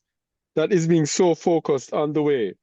And if somebody does that today, people will say that they are too zealous. But that is how the Most High wants us to be. And people will tell you when you're zealous, oh, I can't be bothered with him. I can't be bothered with her. Every time she comes, she's talking about the same thing. Can't you just talk about anything else? Can't you just talk about the news or the weather? Or can't you just talk about something normal? Verse 22. For if ye shall diligently keep all these commandments, which I command you, to do them, to love I am who I am, to walk in all his ways, and to cleave unto him, then will I am drive out all these nations from before you, and ye shall possess greater nations and mightier than yourselves. Mm-hmm. Every place whereon the sole of your feet shall tread shall be yours, from the wilderness and Lebanon, from the river Euphrates, even unto the uttermost sea shall your coast be. And 25. There shall no man be able to stand before you, for I am who I am, shall lay the fear of you and the dread of you upon all the land that ye shall tread upon, as he hath said unto you. You see the reward there for diligence. Reward for diligence. The everlasting gospel, my people, is not a lazy man's gospel. It is a gospel of diligence. If you go into the book, the sealed book of Ezra, that's all it speaks about. Diligence, steadfast, faithfulness, everything to do with diligence. This is the gospel. So if you are double-minded, you are not going to be able to walk out the gospel. You're not going to be able to please the Most High. If you are lazy, if you are slothful, if you are not diligent, if you are not pressing onto this truth, then you are going to have a serious problem. Now, the opposite of diligence is slothfulness. Slothfulness. Ecclesiastes 10:18. By much slothfulness the building decayeth, and through idleness of the hands the house droppeth through. By much slothfulness, the building decayeth. And if you look at it spiritually, the building is what? The temple of I am. And what is the temple of I am? Know ye not that your body is the temple of I am? By much slothfulness, your body will decay, your temple will decay. Okay? Proverbs 12, verse 24. The hand of the diligent shall bear rule, but the slothful shall be under tribute. Look at it spiritually in the end times. The hand of the diligent shall be a rule. Those who are diligent are going to be called to be ruling the nations with a rod of iron. So if you want to be one of the end time saints, I'm telling you, you have to be diligent. You cannot be lazy. You cannot be slothful.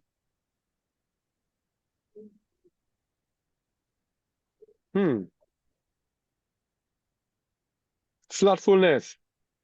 It's atzlah, meaning of 16102 as abstraction, indolence. So slothfulness.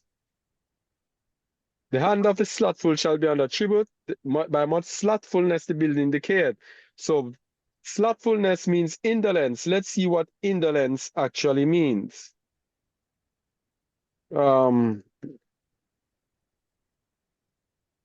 Indolence, avoidance of activity or exertion, laziness, avoidance of activity or exertion.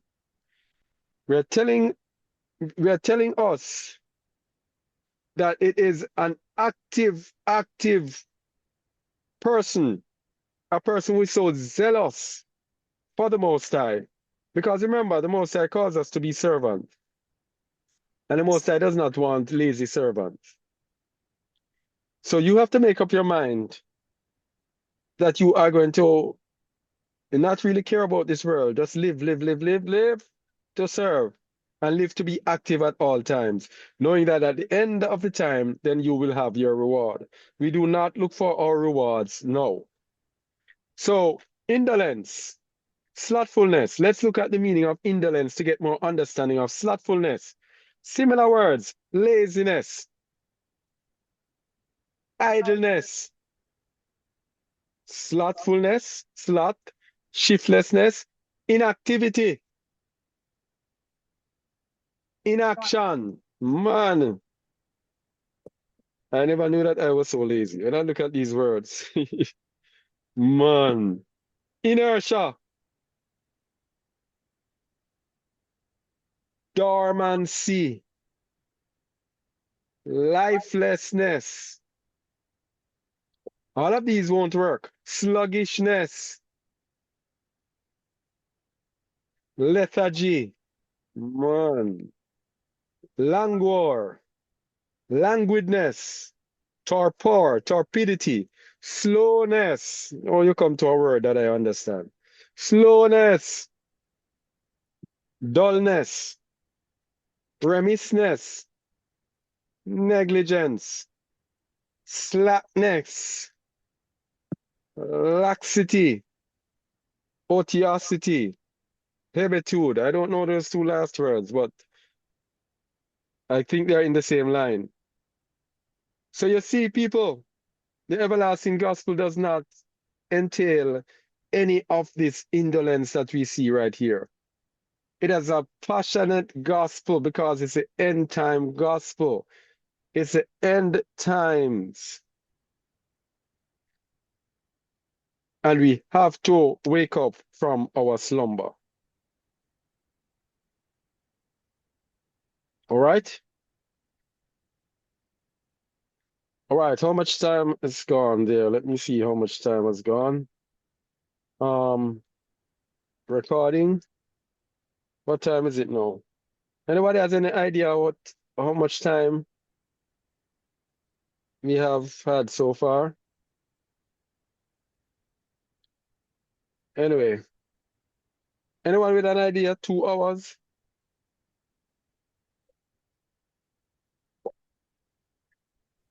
Roughly 2 hours, Elder. Okay. Oh, somebody said 2.5 hours. Whoa. I'm wondering if I should do this part of it. But I think I should do it because this verse has been coming up. There's an aspect, yeah, I have to do it. There's an aspect to the everlasting gospel. There's an aspect to the everlasting gospel that we have to look at. And that is the prophets out there, the teachers and the pastors out there. You have to ask yourself, are these people teaching the everlasting gospel? If not, then they might be teaching a part of it. They might not be giving you the fullness. Because as I said, I believe everyone is given a little bit, a little bit. We prophesy in part and we know in part. But you have to know the gospel in its entirety right now. Are they teaching the mysteries of the kingdom? You have to understand the mysteries, for without the mysteries, then you cannot enter the light kingdom. Now, I want to show you something about the prophets, because the prophetic is a gift that is given, and the Most High's gifts are without repentance.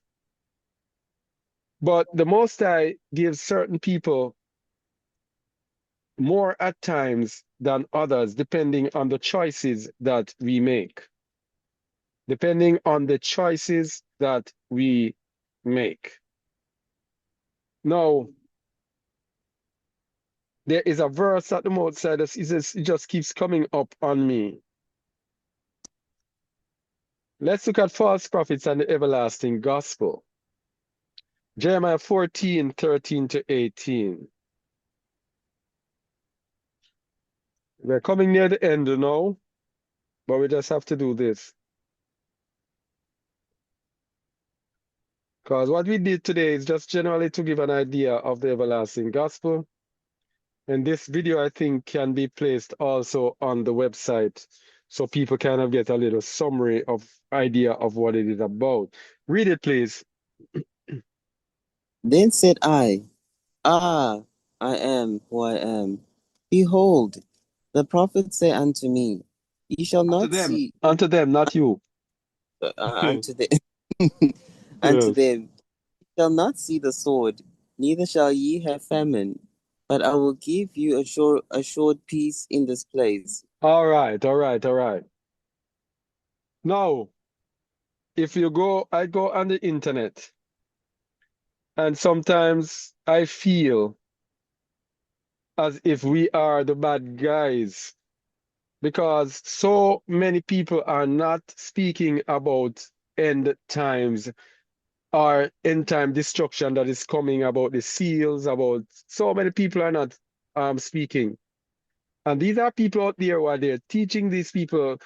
Many of our people, I'm not saying all, are led by money and the monetary impact that the social media YouTube account can have. To speak the truth and scare people away, that does not bring money to the table. So we have an itching ear syndrome where people have itching ears, want to hear itching ears words, words that they like, and so people furnish it with them and people become popular. Now, many of the prophets out there are compromised. There are many true prophets out there, but there are many prophets also who are compromised by this ability to receive money through what they prophesy. So let's go to Jeremiah 13, 14. So these prophets, by the way, will be telling things that people want to hear. Hey, don't listen to those people at just a word. Everything is okay. Time is not yet. Whatever. Continue verse 14. Then I am said unto me, the prophets prophesy lies in my name. I sent them not, neither have I commanded them, neither spake unto them. They prophesy unto you a false vision and divination, and a thing of naught, and the deceits of their hearts. All right, you see how many things here. So when you're listening to people, when we are listening to people out there, we have to be very certain and wonder, where are these people coming from? Are they coming from the deceit of their heart? Are they coming through divination? Are they giving you a false vision? Are they telling you that the Most High spoke to them and the Most High did not speak to them? Yes, and that's how you also have to evaluate us as well, because we have a prophetic channel and we do the same thing. You have to prove all things, hold fast that which is good. You have to evaluate us to make sure that we are not misleading you. Verse 15. Therefore, thus saith I am, concerning the prophets that prophesy in my name, and I sent them not. Yet they say, sword and famine shall not be in this land. By sword and famine shall those prophets be consumed. All right. These are some people who are telling you, just live and live your life and don't worry about anything. He got this. The Most High got this. He's not going to let anything happen to us. This and that. Remember what we read in Amos, that the sinners of my people shall die by the sword, who say the evil shall not overtake or consume us. Continue verse 16. And the people to whom they prophesy shall be cast out in the streets of Jerusalem, because of the famine and the sword, and they shall have none to bury them, their wives, nor their sons, nor their daughters, for I will pour their wickedness upon them. All right, so the persons who believe the prophecies, they, just like the prophets, will also receive the wrath of the Most High. Verse 17. Therefore, thou shalt say this word unto them, let mine eyes run down with tears night and day, and let them not cease. For the virgin daughter of my people is broken with a great breach, with a very grievous blow. All right. So the prophets are out there speaking lies. You have to decipher which prophets, who is speaking the truth. Because at the time of the everlasting gospel, what am I doing here? At the time of the everlasting gospel, then there will be prophets that are actually prophesying lies. So the end time prophet will be speaking something different from the masses. 1 Kings 22, 1 to 37. It's the last thing that we should be doing today. Let's go into it. The end time prophet will be speaking something different from the masses. Um, I'm trying to get this. Sorry about that. Trying to get this straightened. All right. First Kings 22. This chapter has been coming up while I was preparing this.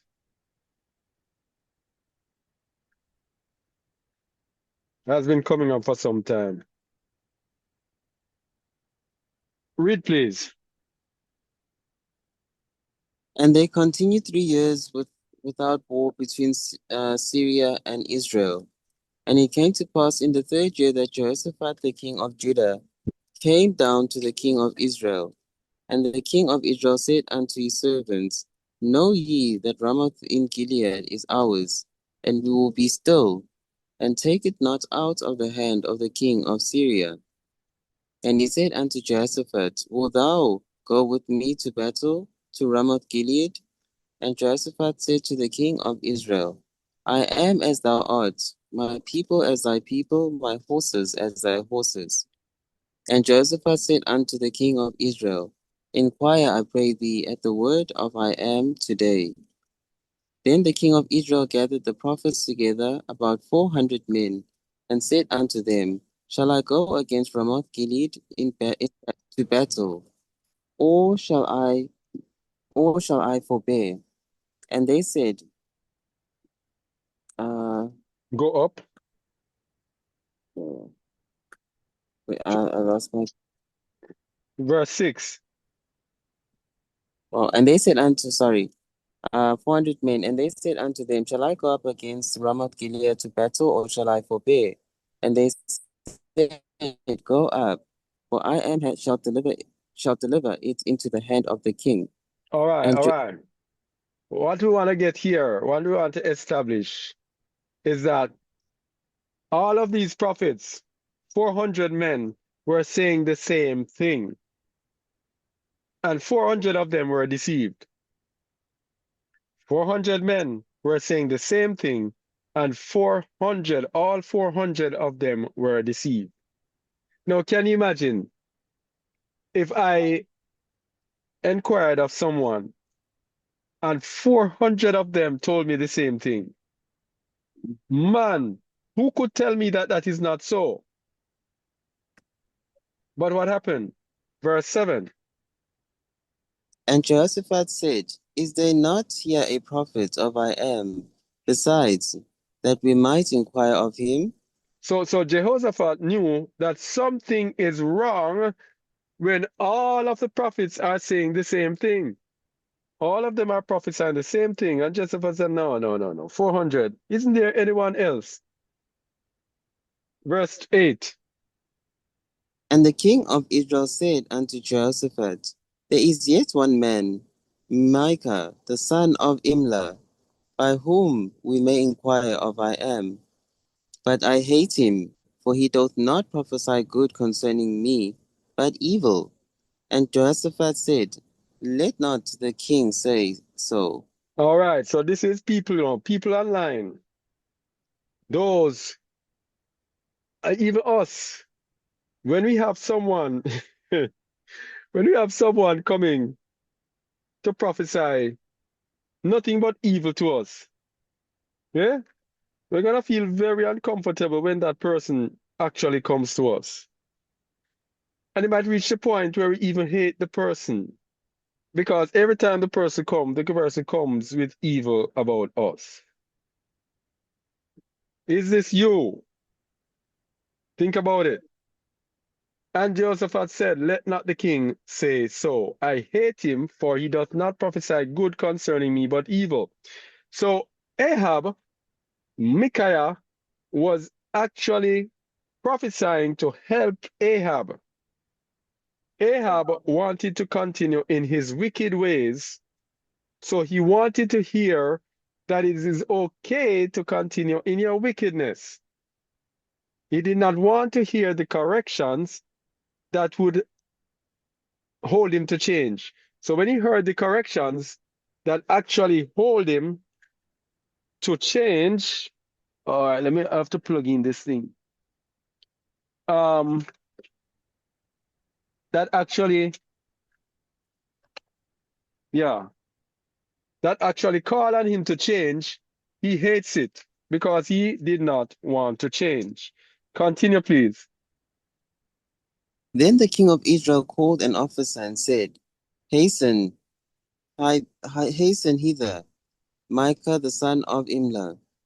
And the king of Israel and Jehoshaphat the king of Judah sat each one on his throne, having put on their robes, in a void place in the entrance of the gate of Samaria, and all the prophets prophesied before them. And Zedekiah the son of Shimei made him horns of iron, and he said, Thus saith I am, with these shalt thou push the Syrians until thou hast consumed them. What a thing. Thus said I am. And he even made horns to demonstrate. So these prophets were prophesying to tell the king what he wanted to hear, prophesying of the deceit of their own hearts.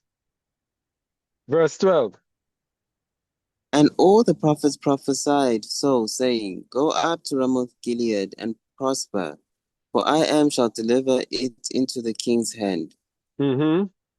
And the messenger that was gone to call Micah spake unto him, saying, Behold, now the words of the prophets declare good unto the king with one mouth.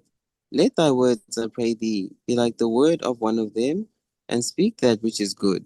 You see this? And speak that which is good. Now, social media, I am telling you, you don't need anyone to tell us this today. Social media and its desire and demand for popularity will make us twist the words of the Most High in order to tell people what they want to hear. Continue.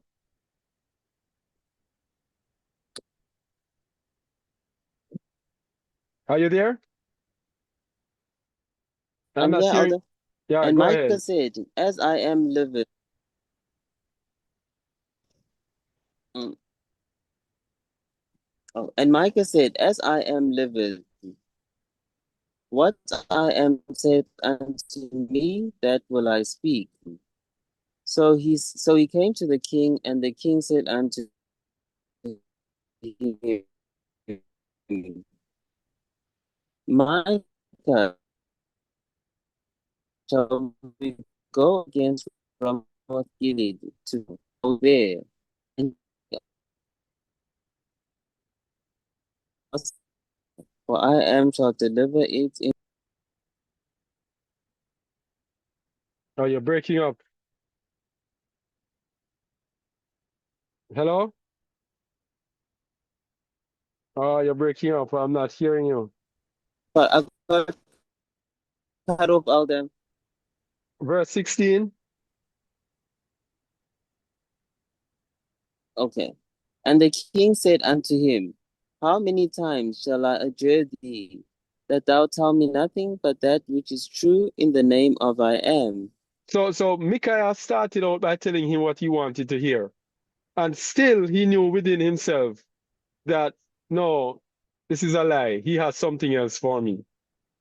So Ahab knows right from wrong, and he knows that the Most High will not send something right for him because he knows that he was doing something wrong.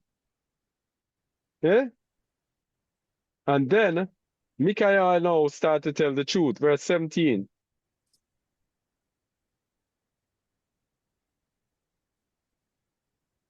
Are you there? Etikan. Um, Oh, Michael.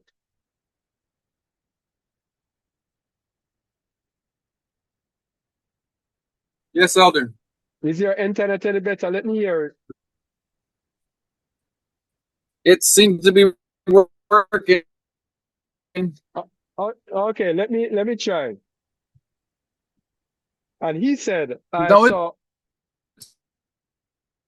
I'm, I'm gonna read. And he said, I my saw.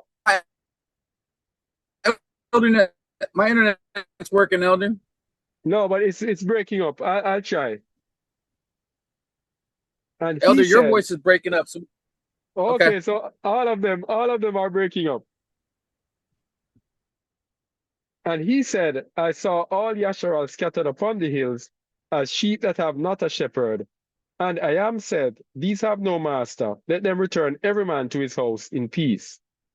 And the king of Yasharal said unto Jehoshaphat, did I not tell thee that he would prophesy no good concerning me but evil? And he said, hear thou therefore the word of I am. I saw I am who I am, sitting on his throne, and all the hosts of heaven standing by him on his right hand and on his left. And he said, who shall persuade Ahab that he may go up and fall at Ramoth Gilead? And one said on this manner, and another said on that manner. And there came forth a Ruach and stood before I am who I am, and said, I will persuade him. And I am who I am said unto him, wherewith?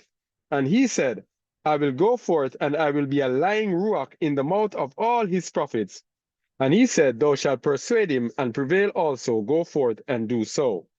Now therefore, behold, I am who I am hath put a lying Ruach in the mouth of all these thy prophets, and Yahuwah hath spoken evil concerning thee. So the principle I want to get there is that there will be people who the Most High will put lying tongue in their mouths.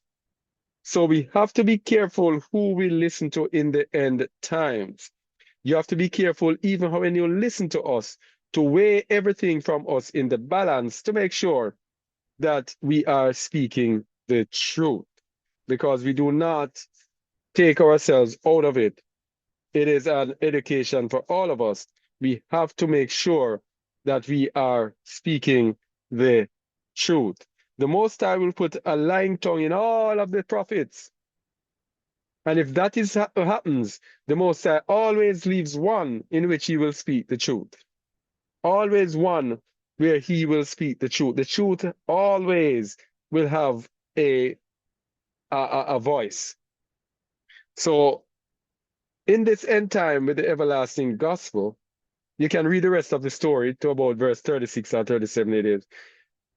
In the everlasting gospel, it is a gospel of discernment. You have to discern who is speaking the truth, because there are going to be many people who are telling lies, especially in the time of what you call it, anti-Messiah and the anti-Messiah spirit.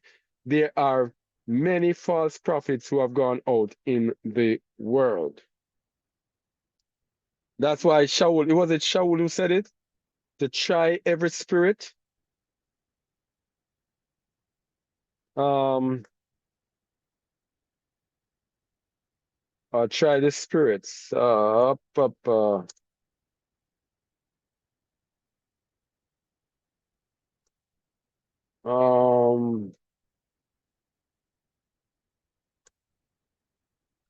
can't remember this verse.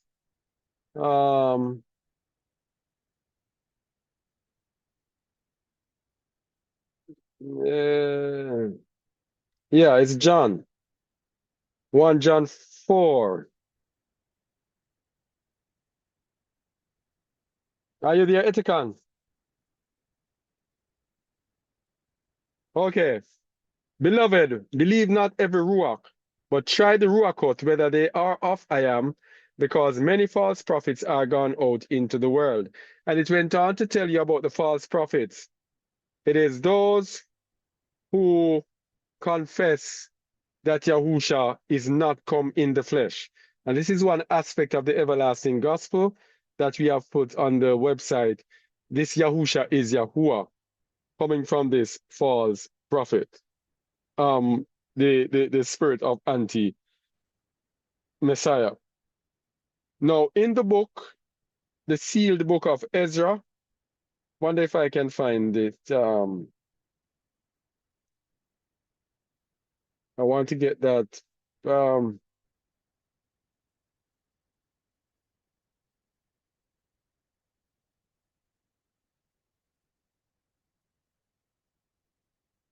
There is, I'm trying to find some, oh, it's in the first one. Oh, this is where I had it. Window capture. Yeah, the sealed book of Ezra. And it was today we were looking at this. It was page 128, section 8.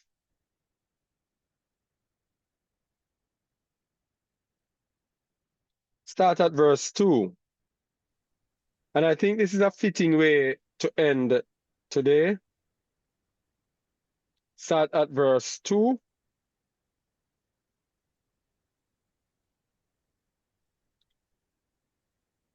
Therefore, when ye hear the gospel of everlasting truth preached unto you, repent and flee unto I am, where the wicked shall not have power to oppress.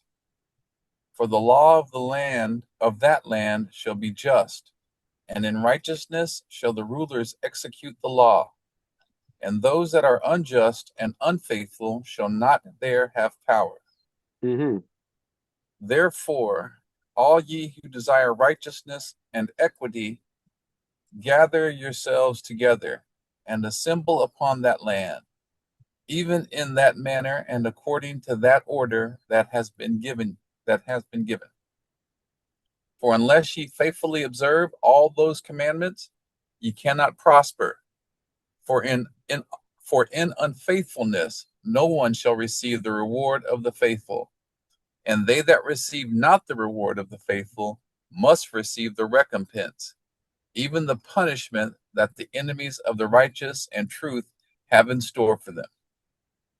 Seek ye therefore that ye may understand, and strive diligently that ye may perform the will of the Most High, which is written, that all may understand. And he hath not commanded you, save it be for your own good. Neither doeth he desire to bring evil upon the children of mankind, but he would that in all things they would obey his just law and be saved from the evils that afflict the nations of the wicked. And in the last days, all that desire and seek after the truth shall have the gospel preached unto them, and they shall receive it in its purity, and in set apartness shall they live, and in righteousness shall they be built up. Prepare ye, therefore, all ye that desire to serve I am who I am, that ye may do this work and fulfill all that is required of you. For the slothful and those that are not diligent are no better than those who rise up and oppose the righteous. Hey. And their reward shall be the same as Okay. those who fight against the work of I am. Continue then. And their reward shall be the same as those who fight against the work of I am shall receive. Therefore, ye who commence to do this work, be not dismayed because of the power of those who rise up against you, but remain steadfast, faithful, and unmovable in the right way. For all that you undertake in righteousness shall be accomplished, and no power shall be able to prevail against you. Neither shall they be able to prevent the work, though they strive with their might to accomplish the will of Satan whom they serve. But ye what are the servants of the true and living I am shall in righteousness prosper forever. All praises to the Most High. This is the everlasting gospel right here. Therefore, when ye hear the gospel of everlasting truth preached unto you, repent and flee unto I am, where the wicked shall not have power to oppress. And you can read the rest. It is speaking about right now. The law of that land shall be just. It's a return back to the land, back to Zion. Therefore, all you who desire righteousness and equity, gather yourselves together and assemble upon that land. And this is why for the past few years we've been calling people to go back to the land, even in that manner and according to that order that has been given. For unless ye faithfully observe all those commandments, this faithfully here is speaking about diligence again. Diligently, unless you diligently observe all these commandments, you cannot prosper. For in unfaithfulness no one shall receive the reward of the faithful. And they that receive not the reward of the faithful must receive the recompense, even the punishment that the enemies of righteousness and truth have in store for them. This is not an easy road. Okay? And it says, and in the last days, all that desire and seek after the truth, and earlier we spoke about truth, didn't we? The importance of truth, shall have the gospel, the everlasting gospel, preached unto them, and they shall receive it in its purity. In its purity. Let me get it. 128. Let me get it down. Yes. They shall receive it in its purity, and in holiness shall they live, and in righteousness shall they build up, which is why we have been preaching about the sin series, etc., for us to live in holiness. Now it says in verse 9, prepare ye therefore all ye that desire to serve, I am who I am, that ye may do this work and fulfill all that is required of you. For the slothful, the lazy, and those that are not diligent are no better than those who rise up and oppose the righteous. You see how low it is for the slothful and those who are not diligent. Ish. Hey boy. Where am I? 129. And their reward shall be the same as those who fight against the work of I am shall receive. So you know, say you're serving I am, but you are slothful. It says your reward will be the same as those who are the enemies of the Most High. Man.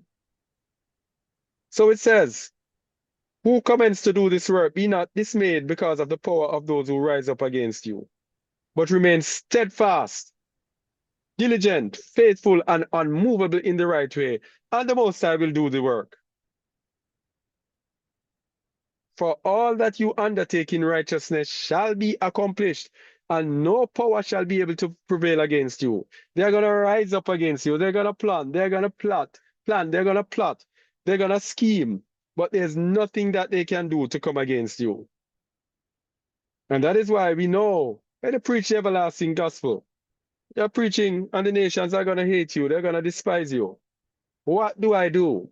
These things have been revealed to me now. What do I do? I'd say, oh, you know what? This is a dangerous thing. It's a serious thing. You're talking about the rising a nation and everything. You know, nah. It has to be unto death. Revelation 12, verse 11, I think it says, and they love that their lives unto death. This is how it has to be. It must be. Cannot be afraid of the enemy. Cannot be afraid of death. We have to be steadfast and believe in the Most High. He told us he will never leave us nor forsake us. He's telling us that whatever we accomplish, we have to accomplish it. And guess what? Somebody has to do it.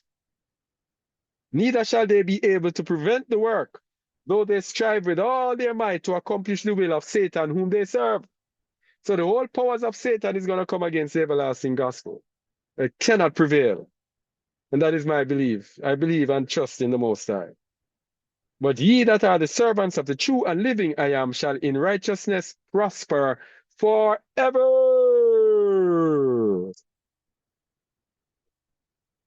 And this is what I believe in. All praises to the Most High. All praises to his name. All right? What is happening here? Oh, yeah. All right? So that is what I have. I don't know if there are any questions in the chat. Yep. Yeah.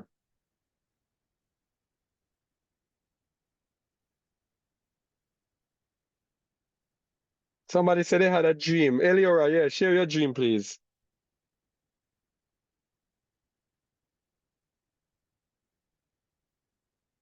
Yeah, Mike. Yeah, shalom. Shalom. So, concerning what we were just talking about being diligent and doing the will of the Most High, and how the enemies will try to stop that. So, I had a dream the other night, and I didn't know what it meant, but when you started talking about that, it kind of came back to me. So, in this dream, I had a phone, my cell phone, and I was looking for it, looking for it, because I knew through the voice of the phone that there was a guy who had it. And so I was diligently going everywhere trying to find this phone. And I couldn't find it, but I knew that there was this guy that had it. So I ran into an old neighborhood friend named Chris.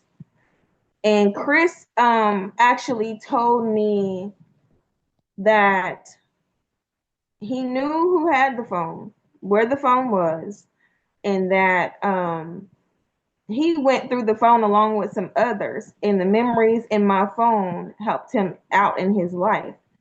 And so he took me to this house, and on the steps, on the bottom step, there laid several phones. Some were cracked, but I knew the identity of my phone. So the guy that had the phone was walking along with another black guy, and he looked at Chris, and he was kind of frustrated, and he was like, "Y'all will never let my will be done." And so in the sense of he wanted something evil or hateful to come out of what he did by taking my phone, but his will wasn't complete. So then he was walking, and he went and sat down, and when I was walking past him, he said to me, he was like, the Father's always looking down on us. And he said some name, but I was thinking to myself in the dream, I don't call him by that. And so I woke up. But when I thought back on the dream, I thought about how diligent I was looking for this phone. Because within this phone there was something that needed to be given, or for others to see, hear, and understand. Mm-hmm. And because it was important to their life. And the fact that his will wasn't complete and done, he was frustrated with the guy Chris, which means, I think Chris refers to kind of like the Messiah in Hebrew. Mm-hmm. I can't remember the complete meaning. So Mm-hmm. then when he told me that the Father's always, when that guy told me that the Father's always looking down or whatever, it made me think about how the Most High is, looking down on his people and protecting them, and that Hamashiach leads them to what they need to take back, or to retrieve what the Father's will is needed to be complete. So that was the dream. All praises to the Most High. Thank you. That's confirmation again. Protection. Protection. All right. All right. Is there anyone else with anything to say before we go? Bear in mind, this will be recorded. I think hopefully will be placed on YouTube.